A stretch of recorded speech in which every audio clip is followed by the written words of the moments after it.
Bonjour, bienvenue à tous pour ce nouveau numéro d'On refait la semaine. En ce dimanche, nous avons le plaisir et l'honneur de recevoir l'historien Georges Bensoussan.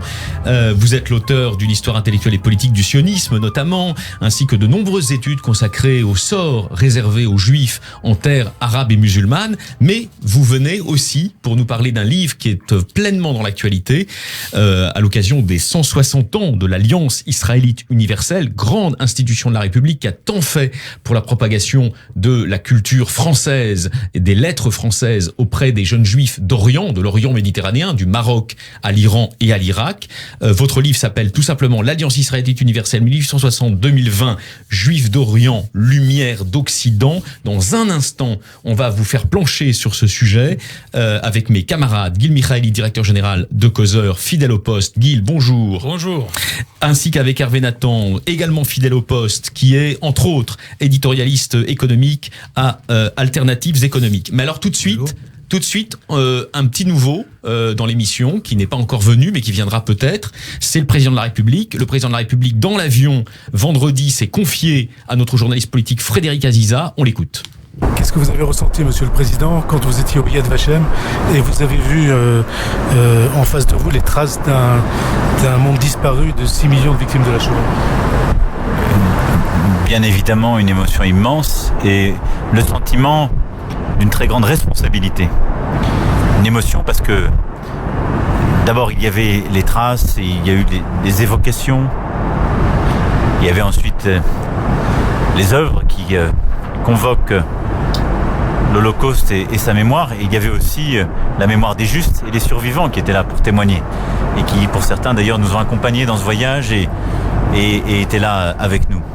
Et en même temps le sentiment d'une responsabilité parce que 75 ans après, il n'y avait jamais eu autant de dirigeants pour être là, dire cette part de mémoire et ce refus de la fatalité et d'une résurgence de l'antisémitisme pour la première fois dans un tel forum. Il y avait le président allemand qui était là. Et le sentiment d'une responsabilité, ce que j'ai dit, quelques mots à Yad Vashem, que nous avons nous de ne rien céder. Et de ne pas être ces âmes habituées que dénonce Peggy qui, parce que le pire est advenu, qu'au fond ça fait partie maintenant de l'histoire, que les survivants disparaissent, ils ne pourraient ne plus revenir. Et j'ai eu à la fois cette émotion, ce sentiment de responsabilité, et j'ai touché du doigt à nouveau, je crois que c'est ce que les survivants, à chaque fois ça me frappe d'ailleurs, nous font toucher du doigt, celle de la fragilité de notre démocratie, de notre humanisme. Et s'il n'y a pas l'esprit de résistance, la conscience, l'éducation, cette volonté de tenir debout pour dire plus jamais ça, cela peut revenir. Avec ce que l'on a remarqué aux élections européennes et depuis aussi la montée des populismes, comment, 75 ans après, on en arrive là? L'Europe est traversée, et pas que l'Europe d'ailleurs. On l'a vu à travers les évocations qui ont été faites du monde entier. Nos démocraties sont traversées par l'antisémitisme. Pourquoi ? Parce que nous vivons une crise. On vit une crise économique et sociale, parce que ce qu'on a voulu appeler la crise de 2008-2010 a eu des impacts économiques et sociaux très profonds sur les classes moyennes européennes. Qui a payé la crise de 2008-2010 ? Ce sont les classes moyennes. Et donc avec des phénomènes d'appauvrissement, de stagnation très forts, on vit une crise morale, politique depuis plusieurs décennies. Le progrès, c'est comme séparé de l'histoire de nos démocraties et nous n'arrivons plus à avoir un récit commun. Et donc toutes les démocraties occidentales vivent une crise. Et c'est une crise qui, je dirais, s'exacerbe devant les grandes peurs contemporaines. La peur que traduit la transformation numérique, qui elle aussi exclut en même temps qu'elle libère le savoir, le génie et la violence. La transformation climatique, qui est une prise de conscience extraordinaire, et en même temps la montée d'une angoisse sur une vie possible et une terre habitable. Tout ça suscite des peurs, le sentiment qu'on ne va plus s'en sortir. Et quand les peurs naissent, le premier catalyste, c'est la peur de l'autre. Quand on a peur de l'autre, la cible la plus facile, c'est le juif. Et aujourd'hui, l'antisémitisme, c'est la forme la plus avancée à chaque fois. la plus radicale de la peur de l'autre. C'est aussi pour ça que l'antisémitisme, c'est le problème de la République et c'est le problème de tous les autres. Mais vous l'avez remarqué, vous l'avez dit dans votre discours à Jérusalem, il y a aussi une montée de la violence, une radicalisation de la société française et vous êtes la cible de ces radicaux. Comment vous ressentez ça ? Mes sentiments ou ressentiments n'ont pas d'importance. Et à un moment donné, dans notre société, dans notre vie citoyenne, politique, le pays est ainsi fait que quand la violence tourne, quand la colère monte, elle se fixe sur un point, le point fêtier du système. Et donc il ne faut pas le prendre, je dirais, pour soi ou n'avoir quelque état d'âme. Par contre, ça veut dire que cette violence n'a plus de cadre. Ça veut dire que celles et ceux qui portent cette violence, celles et ceux qui avec cynisme quelquefois l'encouragent, ou ceux qui taisent tout reproche qu'il faut avoir, oublient une chose très simple. Nous sommes une démocratie. Une démocratie, c'est un système politique où l'on choisit nos dirigeants. C'est un système politique où l'on choisit les représentants qui auront à voter librement les lois qui régissent la société. Ça a beaucoup d'exigences. Ça veut dire que la liberté du peuple et sa souveraineté sont reconnues. Mais ça a une contrepartie. C'est que dans une démocratie, on a un devoir de respect à l'égard de ceux qui représentent et portent cette voix. Parce que précisément, on a le pouvoir de les révoquer. On a l'interdiction de la haine. Parce qu'on a le pouvoir de les changer. Et aujourd'hui, c'est installé dans notre société, et de manière séditieuse par des discours politiques extraordinairement coupables. L'idée que nous ne serions plus dans une démocratie, qu'il y a une forme de dictature qui s'est installée. Mais allez en dictature. Une dictature, c'est un régime où une personne ou un clan décide des lois. Une dictature, c'est un régime où on ne change pas les dirigeants, jamais. Si la France, c'est cela, essayez la dictature et vous verrez. La dictature, elle justifie la haine. La dictature, elle justifie la violence pour en sortir. Mais il y a en démocratie un principe fondamental, le respect de l'autre, l'interdiction de la violence, la haine à combattre. Tous ceux qui aujourd'hui dans notre démocratie se taisent sur ce sujet sont les complices aujourd'hui et pour demain de l'affaiblissement de notre démocratie et de notre République. Alors, Frédéric Aziza, notre ami Frédéric Aziza a fait un travail formidable donc à bord de l'avion. Il a recueilli ces confidences exclusives du président de la République française. Il y a plusieurs sujets, bien sûr. Commençons peut-être, Georges Bensoussan, par votre réaction, j'allais dire, à le cœur de votre travail qui porte tout de même en grande partie sur l'antisémitisme et sur les formes contemporaines de l'antisémitisme, sur lesquelles vous nous avez tellement aidé à réfléchir. Quand Macron dit à Aziza, quand on a peur de l'autre, la première cible qui vient, c'est les Juifs. Est-ce que vous êtes d'accord avec cette phénoménologie présidentielle ? Oui et non, parce que ce que fait Emmanuel Macron ici, c'est de reprendre la thèse du bouc émissaire. La vraie question, et ça n'est pas faux ce qu'il dit, mais la vraie question est de savoir, mais pourquoi ce bouc émissaire-là spécialement, il y en aurait bien d'autres. Donc ça signifie qu'il fait l'impasse, mais ça n'était pas non plus ce qu'on lui demandait dans une interview dans un avion. En 6 minutes, il va droit au but. Ça n'est pas un grief, donc il a résumé son propos. Mais il fait l'impasse, et c'est la règle du genre, il fait l'impasse sur toute une économie psychique occidentale, mais aussi de l'ère musulmane, qui a préparé cette haine du juif et qui en a fait la figure du mal, surtout à l'origine dans le monde chrétien. Et alors, comment vous réagissez au reste du propos, ce qui, depuis vendredi d'ailleurs, a déchaîné la curiosité de beaucoup de médias français, audiovisuels notamment, de presse écrite, c'est-à-dire cette attaque contre une partie de la gauche radicale qui n'a plus de limite dans la violence. Qu'est-ce que vous en pensez, vous, personnellement ? Alors, ce qu'il dit sur l'absence de limite, et il souligne la crise de la démocratie, ça signifie que nous sommes en présence d'une désinstitutionnalisation de la société. C'est-à-dire qu'en réalité, sur le fond, même s'il n'emploie pas le mot, c'est ce qu'il veut dire sur le fond, un certain nombre de cadres conceptuels qui font la démocratie sont en train de voler en éclats. Il n'y a plus de consensus, je dirais même plus, dans la société française, il n'y a plus de société. C'est le fameux No Society de Margaret Thatcher, qui a fait le livre de Christophe Guilluy. C'est ce qui est frappant dans la France d'aujourd'hui, c'est que le lien social se distend et que nos contemporains ne savent plus pourquoi ils vivent ensemble. Et partant, tout devient possible. Tout est possible. Comme disait en son temps, dans d'autres circonstances, Hannah Arendt. Comment vous réagissez, Guil, au discours improvisé dans l'avion, tenu par le président de la République à Frédéric Aziza ? Ce qui m'a un peu perturbé, c'est que j'attendais qu'ils disent que nous vivons pas dans n'importe quelle démocratie, mais dans une démocratie libérale, qu'il dit les choses. C'est ça le fond de l'affaire. Le fait qu'on doit le respect à l'autre, c'est une façon de... Bon, et que dans la démocratie libérale, il y a un certain nombre de mécanismes qui empêchent ces démocraties de devenir une dictature de la majorité. Il faut dire les choses clairement, c'est beaucoup plus audible et beaucoup plus logique de l'énoncer ainsi qu'avec ces mots nounours un peu où tout le monde est d'accord, etc. Et dans d'autres pays aussi, il faut respecter les autres. Nounours. Un petit peu, oui. Nounours. Moi, j'ai une autre analyse. Hervé Nathan. Une autre analyse. Comme vous avez dit, c'est un discours improvisé. Je pense qu'il est très improvisé.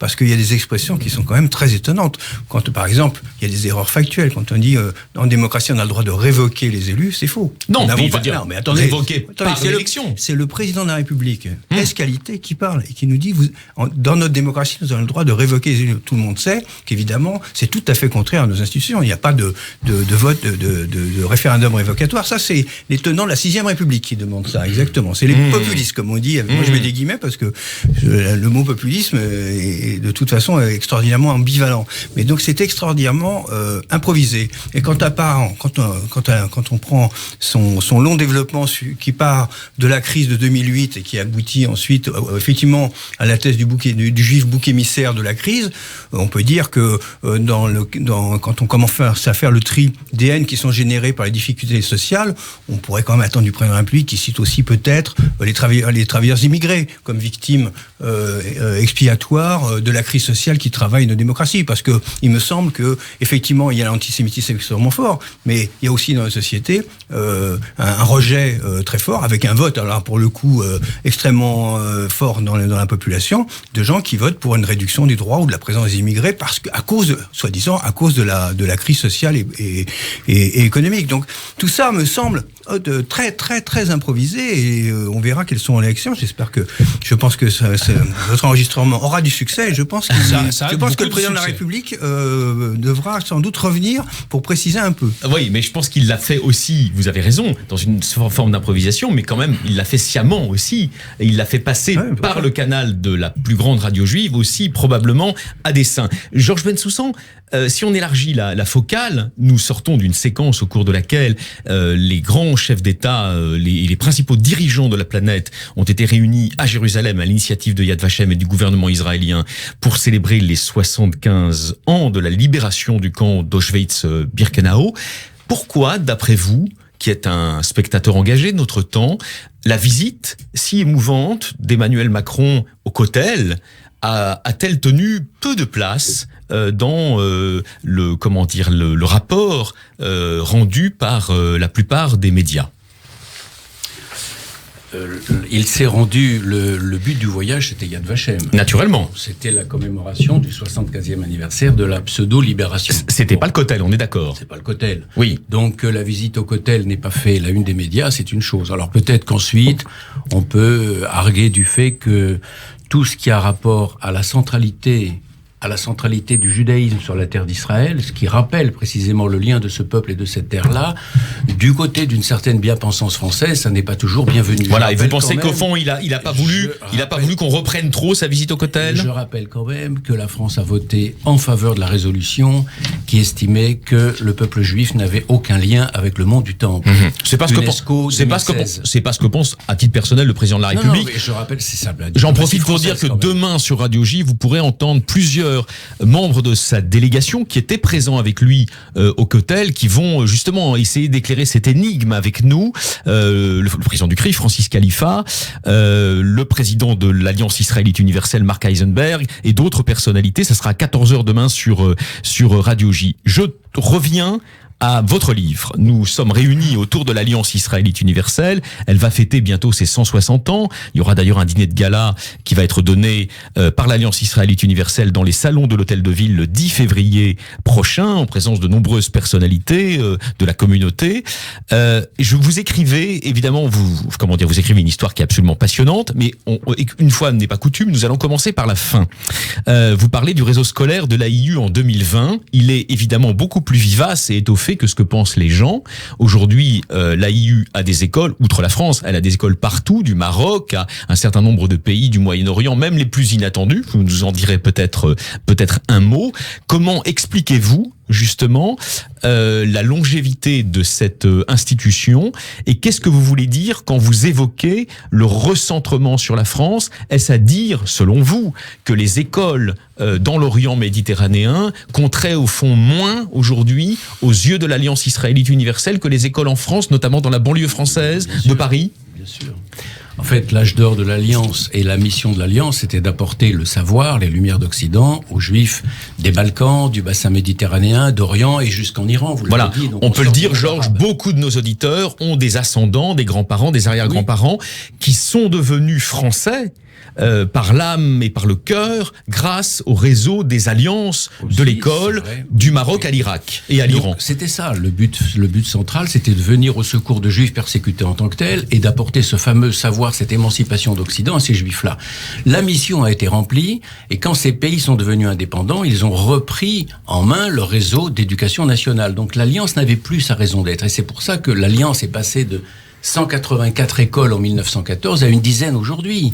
L'Alliance, ça n'est plus que l'ombre d'elle-même, je ne veux choquer personne en le disant, mais c'est essentiellement des écoles en France, essentiellement en Israël, il y a une école en Suisse, il y avait quelques écoles au Canada, mais c'est désormais fini.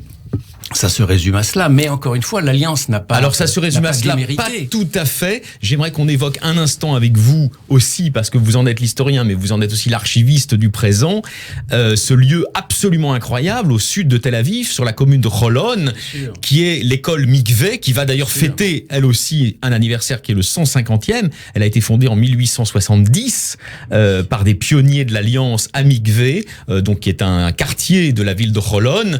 C'est un lieu absolument incroyable et assez méconnu des Français. Totalement même méconnu des Français. Mikvé a été loué par Charles Netter, qui est l'un des 17 fondateurs de l'Alliance et l'un des 6 rédacteurs du fameux manifeste de juillet 1860. Il a loué ce domaine à côté d'un village arabe, au sud, à l'est de Yafo. À l'époque, il n'y avait pas encore Tel Aviv. Et ce domaine de 240 hectares, il appartient toujours à l'Alliance aujourd'hui. Absolument. Et c'est le siège de 3 écoles importantes, dont le lycée franco-israélien. Alors ici, vous avez Gil Mikhaeli et vous avez avec nous Hervé Nathan. On a de la chance. J'allais dire, toutes les composantes du peuple juif sont représentées par leurs origines familiales. On va commencer par la partie séfarade avec Gil Mikhaeli. Merci. C'est gentil. Dommage que ma mère n'écoute pas l'émission. À tout seigneur, tout honneur. Merci. Hein? Oui. Ça me permet parler de Mikvé Israël. Ça me permet de poser la question de la rencontre entre l'Alliance israélite et le sionisme. Comment le sionisme est-il accueilli par ces notables français qui souhaitaient transformer les Juifs de l'Orient en bons Français, en bons petits Français? Bien, vous l'avez dit, dans la question, il y a déjà la réponse. Très mal. L'Alliance a été farouchement hostile au sionisme. Elle a été dès le premier congrès sioniste en 1897, et la direction de l'Alliance jusqu'en 1935, peut-être disons jusqu'en 1939, s'est montrée totalement hostile au sionisme, parce que le but de l'Alliance... Parce qu'ils étaient est-ce qu'ils étaient ce qu'on appelle franco-judaïques, vous le connaissez? Oui, c'est le franco-judaïsme. Mais le but de l'Alliance, c'est quoi? Ça n'est pas de créer un État juif ou une nation juive. L'Alliance ne croit pas à l'existence d'un peuple juif. Elle croit à la République française. À la République française, voilà. Mais elle croit à l'existence d'une foi juive, d'une religion juive. Et en même temps, c'est la contradiction superbe de l'Alliance, c'est qu'en créant une organisation supranationale qui vise à défendre les juifs persécutés en tant que tels, elle crée l'idée d'un peuple juif. Elle le crée en le faisant. Et donc, du coup, elle ouvre les chemins de faisabilité du sionisme. Alors avant que notre Ashkénaze national, une petite question de puisque vous avez beaucoup travaillé dans les archives de l'Alliance, j'imagine, je vois dans le livre, il y a une autre chose qui est liée au sionisme. On dit souvent que la haine des Juifs dans les sociétés arabes est liée intimement avec la montée du sionisme et avec ce qui s'est passé en Israël-Palestine. Oui. Sauf que l'Alliance se retrouve bien avant, absolument, années 60, 70, 80, 90, le sionisme n'existe plus. Quels sont les échos de terrain? En fait, ça fait partie d'un récit légendaire aujourd'hui que de dire la haine entre juifs et arabes, enfin la haine actuelle entre juifs et arabes remonte au sionisme, à la création d'Israël. Non. Quand l'Alliance s'installe en 1862 au Maroc, à Tétouan, puis à Bagdad en 64, puis à Damas en 65, il n'y a pas de sionisme, vous l'avez dit. Donc, et en fait, comment est-elle perçue par les juifs, cette école de l'Alliance? Elle est perçue comme une libération. Et c'est ce qui explique qu'il y aura 184 écoles en 1914 et 45 000 élèves qui font leur entrée. Je voudrais raconter une anecdote simple. J'ai rencontré Albert Memmi. Tout le monde connaît Albert Memmi. Il a 98 ans. Il est né en Tunisie. Il est né en Tunisie. Il a été élève de l'école de l'Alliance. Je lui ai demandé en juin dernier, chez lui, Albert Memmi, pour vous, l'école de l'Alliance, qu'est-ce que c'était? Et malgré son grand âge et le filet de voix qui lui reste, il a dit avec une voix forte et claire, ça a été le salut. Bien sûr. C'était ça, l'Alliance, profondément. Donc, faire remonter l'inimitié entre juifs et arabes au sionisme, ça fait partie du récit légendaire arabe. En réalité, il n'en est rien. Cette hostilité, elle était là, déjà, dans l'économie psychique du monde arabo-musulman. Et pour ces juifs-là, et la colonisation française, ou italienne, ou anglaise, peu importe, et l'Alliance, ont été des soupapes de liberté. Alors, avant que notre Ashkénaze national prenne la parole, parce qu'il faut aussi qu'il représente une sensibilité française par rapport à l'histoire de l'Alliance, même si les Ashkénazes en ont moins bénéficié historiquement, naturellement, un mot quand même aussi sur son fondateur. C'est important qu'on évoque cette belle figure à l'occasion des 160 ans de Netter. Alors lui, c'est vraiment la quintessence du franco-judaïsme républicain, laïque, voire maçonnique. Et oui, maçonnique. Voilà. D'ailleurs, l'Alliance, les fondateurs de l'Alliance sont très larges. Sont francs-maçons. Alors Netter, justement, c'est un beau personnage. Très beau personnage. Alors il est parmi les 17. Il est l'un des six rédacteurs. Alors c'est l'un des plus beaux personnages, mais sur ces 17-là, il n'est pas un universitaire, contrairement à la plupart des autres qui font partie de cette bourgeoisie instruite. Et c'est un financier. Et c'est un beau personnage parce qu'il va s'investir à fond dans Mikvé Israël. Il va d'ailleurs y perdre la vie. Il mourra de malaria là-bas. Il est enterré à Mikvé encore. La tombe est là-bas. Et c'est aussi été l'un des sauveteurs du judaïsme russe au moment des pogroms. L'Alliance l'envoie à Brody, à la frontière entre l'Autriche et la Russie, et c'est lui qui organise, comme une sorte d'ONG avant l'heure. Avec quelques hommes seulement et quelques femmes, il organise le sauvetage de 24 000 juifs. Et c'est avec lui que se fait la pétition de Victor Hugo aussi pour... Absolument. Voilà. Hervé Nathan. Alors, on a cité Albert Memmi. Vous avez cité... C'est vous qui avez cité Albert Memmi. C'est Georges, oui. Georges qui a cité Albert Memmi. Albert Memmi, il est célèbre pour avoir écrit un essai qui s'appelle Portrait du colonisé. Et justement, donc on revient, est-ce que finalement, l'Alliance israélite, née juste avant les années 1860, au moment de l'expansion de l'empire colonial français, c'est quoi la relation qu'on trouve dans les archives entre l'Alliance israélite et les pouvoirs français, qu'ils soient de l'empire, puisque 1860 c'est encore l'empire napoléonien, ensuite la République. Est-ce que c'est le même rapport, par exemple, que les pères blancs avaient côté catholique en matière de propagande faite pour la France auprès des populations colonisées? Et puis j'ai une deuxième incidence, puisqu'on a évoqué la scission entre les populations, entre les communautés juives d'Orient et les populations arabes ou musulmanes auxquelles ils étaient mêlés. Est-ce que c'est finalement la césure, elle vient au moment où, notamment grâce au réseau de l'Alliance israélite, les Juifs parviennent à l'émancipation. C'est vrai du décret Crémieux en Algérie en 1870, juste au moment lorsqu'ils sont faits français en bloc. Crémieux, qui est parmi les fondateurs bien sûr, Adolphe Crémieux, l'autre grand dirigeant, si j'ai bien compris. Dirigeant. J'ai pas dit. Oui, j'ai dit dirigeant. Terminé, Nathan. Voilà, c'est quoi cette relation intime qui peut y avoir? Est-ce qu'il y a une relation intime? Est-ce qu'il y a une relation intime entre l'Alliance et l'Empire colonial français? Absolument aucune. Parce qu'il ne faut pas oublier que l'Alliance est une organisation privée et elle évolue dans un cadre d'anti-judaïsme catholique classique du 19e siècle, qui n'épargne absolument aucune couche sociale. Et donc, c'est beaucoup plus tard que le gouvernement français, par le biais du Quai d'Orsay, va aider certaines écoles de l'Alliance. Pourquoi? Parce que l'Alliance, d'une certaine façon, c'est la promotion de la francophonie. C'est tout. Ça s'arrête là. Et donc, on ne peut en aucun cas faire de l'Alliance un outil du colonialisme français.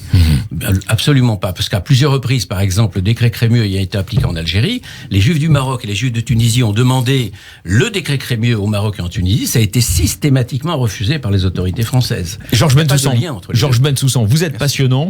On va faire une courte page de publicité. On se retrouve tout de suite après. L'Alliance israélite universelle 1860-2020 aux éditions Albin Michel. C'est un inédit. On vient d'en parler avec vous et avec les amis Gil Michaeli et Hervé Nathan. À tout de suite.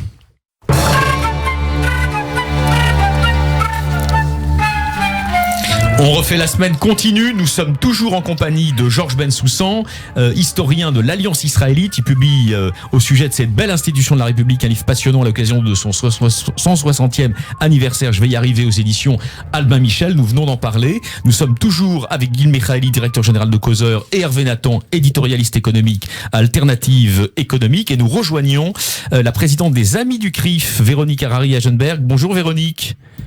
Bonjour. Voilà, nous sommes avec Georges Bensoussan. Et Véronique, vous avez une actualité chargée au CRIF car vous avez décidé de vous emparer de la délicate question de la compétition politique pour la mairie de Paris et vous recevez les principaux candidats. Oui, exactement. Nous avons décidé de donner la parole aux 3 candidats officiels aux élections municipales à Paris, officiels des partis les plus importants. Donc nous allons recevoir le 28 janvier Benjamin Griveaux, le 4 février Rachida Dati et le 5 février Anne Hidalgo. C'est très bien. Est-ce qu'on connaît déjà les noms des journalistes qui ont été sollicités pour animer ces rencontres ? Et bien entendu. Et ce qui me fait très plaisir, c'est que ces rencontres seront menées par 2 éminents journalistes de Radio J. Donc vous, Alexis, on en est ravis pour la rencontre avec Anne Hidalgo le 5 février et Frédéric Aziza pour la rencontre avec Benjamin Griveaux le 28 janvier et certainement aussi pour celle avec Rachida Dati le 4 février. Eh bien, écoutez, c'est parfait. Ravi de ce partenariat avec vous. Et ce qu'il faut dire, donc, c'est que évidemment, il y a beaucoup de monde généralement dans ces rencontres. Je peux en témoigner. Vous avez eu, je crois, d'ailleurs même une émeute lors de la visite récente de l'ancien président de la République, Nicolas Sarkozy. Donc, c'est un des lieux, les amis du CRIF, où le débat public, au meilleur sens du terme, se construit à Paris. Tout à fait. Alors, ce qui est important de savoir, c'est que les amis du CRIF permettent aux individuels, juifs ou non juifs, d'avoir ce lien en direct avec le CRIF et avec la communauté organisée. Donc, le public est mélangé et il y a des gens de toute confession, de tous les âges. Il y a des gens de Paris, de la province. Et nous souhaitions, pour ces élections municipales à Paris, permettre à nos adhérents et un public plus large, si les gens le souhaitent, de venir pouvoir dialoguer et échanger en direct avec ces candidats. Et donc, notre format est le suivant, conférence-débat. C'est-à-dire qu'il y a d'abord un échange entre le candidat et un journaliste sur les sujets qui feront le programme du candidat et ensuite les questions du public. Alors ça va de soi que on rassure tout de suite nos auditeurs, le CRIF n'a pas d'engagement politique, il ne soutient pas un candidat ou une candidate plutôt que l'autre, cela va de soi, mais il souhaite donner la parole aux différents candidats, illustrer la diversité politique, des sensibilités politiques et idéologiques à l'approche de cette échéance importante pour la métropole francilienne. Tout à fait, c'est très important. À noter que nous avons pris les candidats désignés de chaque parti. Cédric Villani n'ayant pas été désigné par La République En Marche, nous n'allons pas le recevoir dans le cadre des Amis du CRIF, mais il avait déjà été reçu au CRIF par la commission des élus.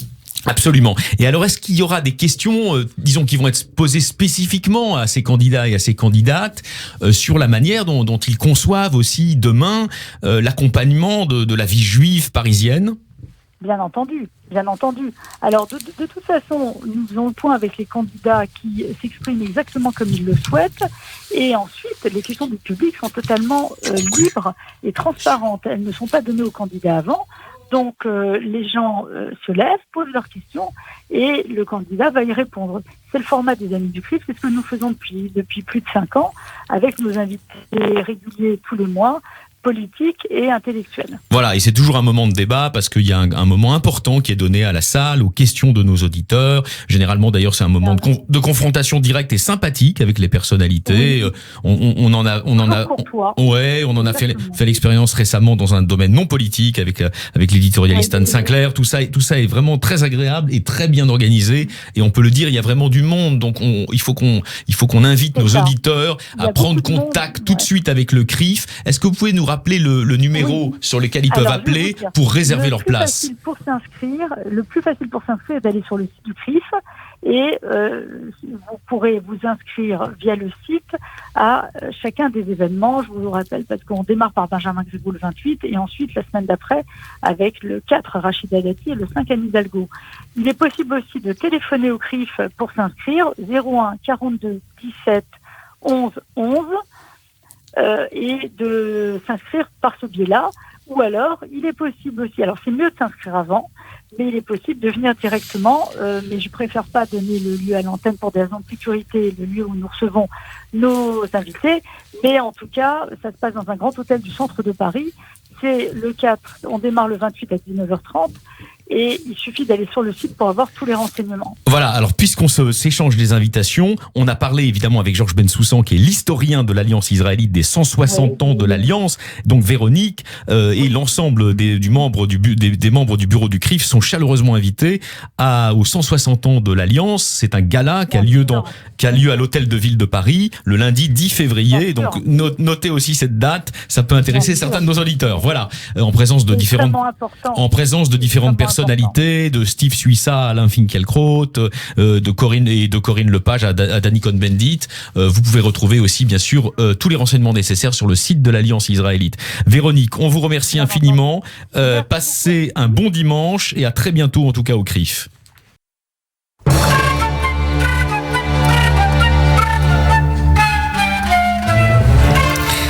On refait la semaine continue, la troisième partie est comme de coutume consacrée à l'actualité d'Israël, l'actualité de la semaine mais même l'actualité de cette journée de dimanche, et nous retrouvons bien sûr comme de coutume notre correspondante à Jérusalem, la dénommée et brillante Pascal Zonshine. Pascal, bonjour.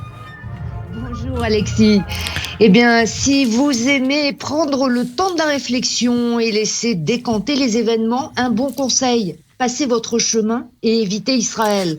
À peine les cérémonies de Yad Vashem étaient-elles terminées que l'annonce de la publication du plan de paix américain prenait toute la place.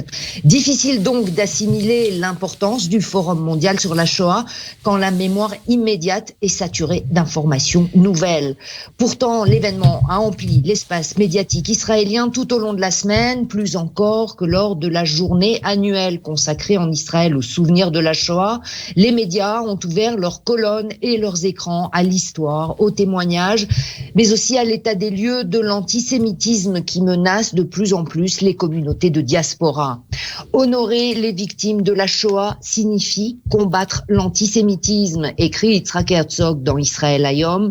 Dans sa tribune, le président de l'agence juive appelle à lancer un programme à l'échelle mondiale axé en priorité sur l'éducation, comme le fait déjà à son échelle l'organisation israélienne dans ses actions pour les communautés de diaspora.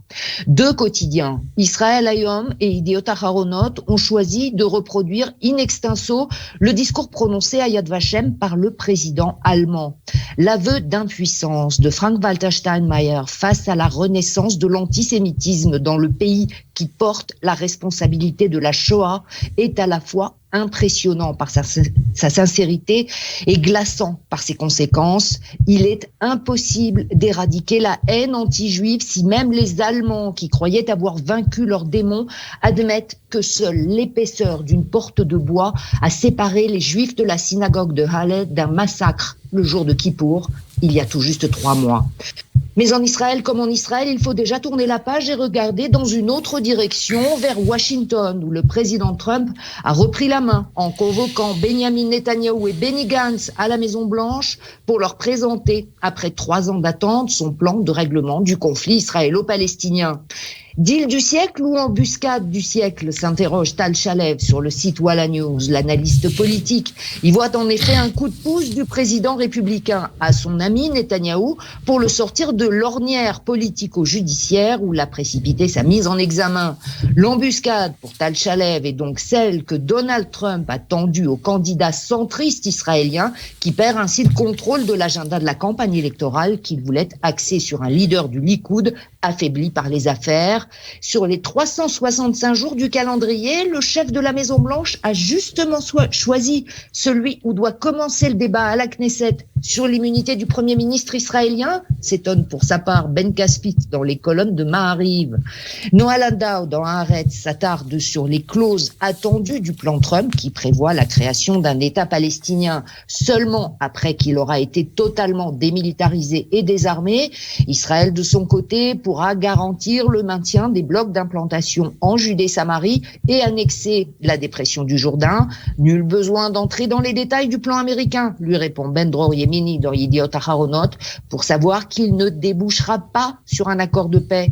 En revanche, il pourra conduire à une forme d'arrangement, car il faut 2 parties pour un accord, alors que les Palestiniens ont déjà rejeté la proposition américaine, rappelle l'éditorialiste. Les Arabes disent non depuis 1937. Les gouvernements israéliens, eux, ont déjà accepté des propositions nettement moins généreuses parce qu'ils ont toujours placé la démographie avant la géographie, explique Yemini. Il est de l'intérêt d'Israël de maintenir un État juif et d'éviter un État binational. Voilà pourquoi le non doit rester du côté palestinien, préconise l'éditorialiste du Yediot.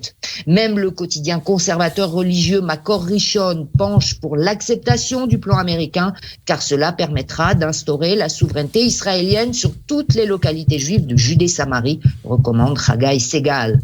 Une semaine où beaucoup de frontières se seront donc brouillées, celles de l'histoire et de l'actualité, celles de la politique intérieure et de la diplomatie, la réalité d'Israël en somme.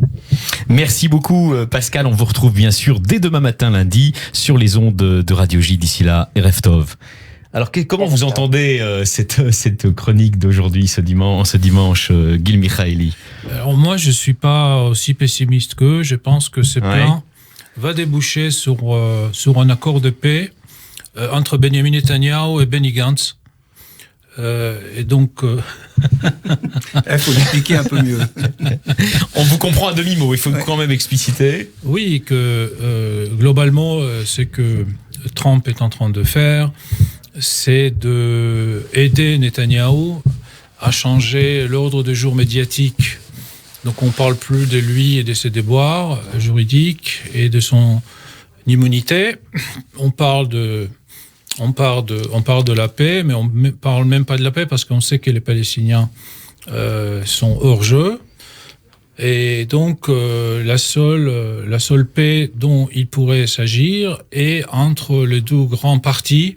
Donc, ça pourrait aider à former un gouvernement d'union nationale.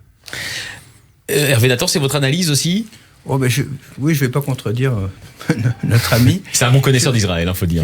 Le commentaire que ça m'apporte, c'est que d'une certaine manière, le conflit israélo-palestinien est devenu si mineur au niveau de la planète par rapport à d'autres enjeux qui maintenant le surplombent, qu'à peu près un président des États-Unis peut se permettre de dire absolument n'importe quoi, dire j'ai un plan de paix alors qu'on sait qu'il n'y a pas de plan de paix, par exemple.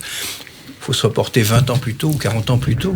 C'était totalement inimaginable. Et la leçon, là, c'est que, grosso modo, plus rien, ça n'a plus d'importance au regard en tout cas des enjeux diplomatiques et stratégiques actuels. Quand on discute, pour revenir à Emmanuel Macron, d'ailleurs, ça se voit aussi dans ces 2 jours de séjour en Israël. Et sa visite éclair consolatrice chez Mahmoud Abbas en soirée, comme ça, pour dire que quand même il y est allé. Enfin, tout ça montre que on peut juste passer en Israël et dans les territoires palestiniens juste pour se montrer pour d'autres enjeux. Ça n'a plus aucune importance sur le réel du conflit. Merci à tous les deux. Merci Hervé Nathan, merci Gil Michaeli, merci bien sûr à Georges Bensoussan aussi, que nous remercions chaleureusement. Je renvoie à la lecture de l'Alliance israélite universelle, Juifs d'Orient, Lumière d'Occident, votre livre, Georges Bensoussan, aux éditions Albin Michel. C'est un inédit, naturellement, mais directement publié en poche. On fait ça pour les plus grands bouquins. Merci à tous.